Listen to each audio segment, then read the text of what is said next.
اور گناہوں کی وجہ سے بندے کی عمر کم ہو جاتی ہے۔ حدیث پاک میں آتے ہیں جو شخص زنا کا مرتکب ہوتا ہے اللہ تعالیٰ اس کی عمر کو گھٹا دیتے ہیں۔ اب عمر گھٹانے کی دو باتیں لکھی ہیں علماء نے۔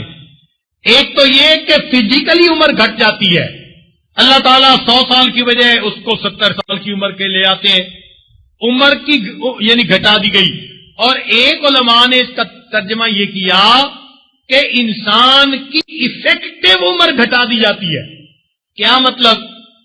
کہ 25 سال کا نوجوان اور آنکھوں کے آگے اٹھتے ہوئے اندھیرا آ جاتا ہے، جوانی میں بوڑھاپا آ گیا۔ وہ جو فعال زندگی تھی اس کو گھٹا کے اس کو بیماریوں کا مجموعہ بنا دیا جاتا ہے۔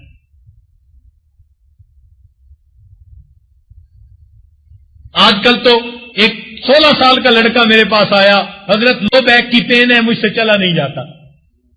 16 سال کی عمر اور اس میں لو بیک کی پین، کوئی جوڑ بنتا ہے؟